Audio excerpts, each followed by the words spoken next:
Are you someone who loves data, and are you someone who loves to even analyze data, right? And if you are someone who's looking to get into the role of data analyst, well, this video is for you, because in this very video we're going to talk about what does a data analyst actually do. So hit that like button, hit that subscribe button, and stay tuned for the video ahead.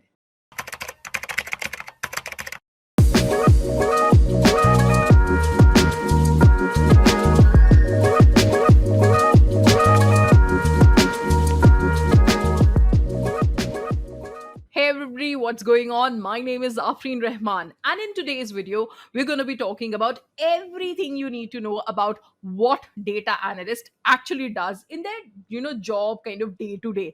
And we're also going to be talking about, I'll be walking you through qualifications and skills and the salary in kind of dollars that you can expect as a data analyst. So let's start with the job description. Right now, I'm going to take you through each part of what data analyst actually does in their job. And the very first part of that is defining the problem, right? So the first thing that you have to do is determine whether the client actually needs, what is it that they need. Do they need a dashboard? Do they need reports? Do they need some type of analysis on their product? And then you have to give some kind of recommendation, right? And when you get that, you have to create a plan of action, right? And what does that plan of action include? Like, when are you getting this data? Where is it coming from? Where are you putting the data? What are the time frames for all these steps? And kind of often it can be your job to communicate that to the team. Now, the next thing that you want to do is collect data, right? And data can come from a ton of sources. So whether it's a SQL backup, a flat file, or an API, or if they have all of those, you have to be able to get all that data in one place. Then you need to work with your programmers and create an ETL process, right? What does that mean? Which means you have to extract, you have to transform, and load the data. So you are going to work with your program to actually get the data, and then you're going to create business rules to transform it for how you actually want to that to look into your system, right? And then you actually have to kind of then go ahead and load the data. This can also be known as creating an ETL pipeline. So if you have data that's going to be coming in either weekly or monthly, you don't want to have to do this process manually every single time. So kind of creating a pipeline is going to be creating an automated process, right, to bring that data in the same way every single time. And that's going to save you a lot of time every single time that you bring data into your system, right? And the very last thing is aggregating your data, right? Which basically just means that kind of standardizing your data, putting it all together instead of having it at kind of separate sources. And the next thing that you will do as a data analyst is actually cleaning the data. And as you know, data is always messy. Trust me, I've seen just about everything that you can imagine, right? They are using different, people are using different kind of date formats. Some people's names are capitalized for absolutely no reason, and somebody even forget to add their customer ID, so you can't actually kind of map that kind of person or a patient in your system, right? And you do all this because you want the data a lot more usable, kind of usable for later processes. And part of this is normalizing and standardizing the data, so that when you do your visualizations or your reports later, all the data looks the same, right? They can be used in any part that you need to be used. And the last part that comes is data validation, which is basically just quality assurance. And you're looking through your data and running queries on your data to make sure that your late kind of data looks how it's supposed to look, right? Then the next step that you do is, the next thing you need to do is set up your data for reports and visualization, right? And oftentimes you do this to creating views. Now, what does a view does, right?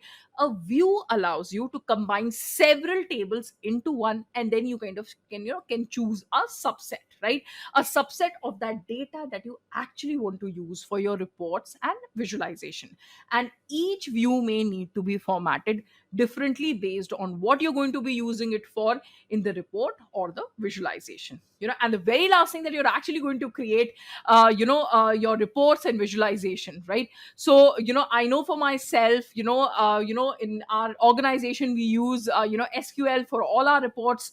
So I like to automate that process so that if a client wants it every week or every month, I can just create a stored procedure or a job that automatically sends out with the latest data every single week or month, right? So you can connect that data to data visualization with tools like Tableau, Power BI, Python, or R, right?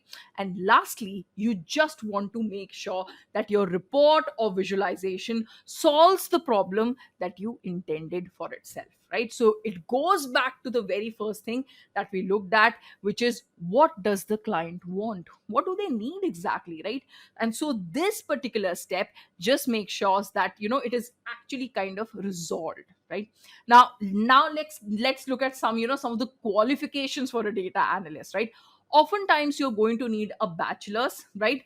I haven't seen a lot of jobs where they have not required a bachelor's degree. So oftentimes as the minimum requirement for you, and often they want those degrees to be in fields like computer science, statistics, mathematics, finance, or some field like that, right?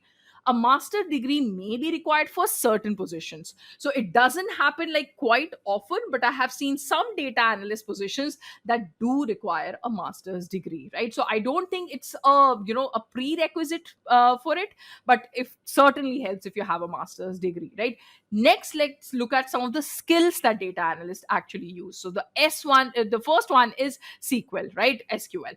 Then we have our Python, Tableau, Power BI, which are data visualization tools. Then we have SAS or SPSS, then Excel, and then some type of platform like AWS or Azure, right? Now, let's look at kind of the salary for an entry level that you can expect, right? So, for an entry level job, anywhere between $45,000 to $60,000, and in mid level from $65,000 to $80,000 is what you can expect. And then if you're going to a senior level position, anywhere between $85,000 to $110,000 is what you can expect. So there definitely are a lot of things that data analysts do, and a lot of things that you need to learn in order to become a data analyst. But I will say that almost all these things that you can learn, you can learn from online programs, at very, very affordable pricing, right? So thank you guys so much for watching. I really appreciate it.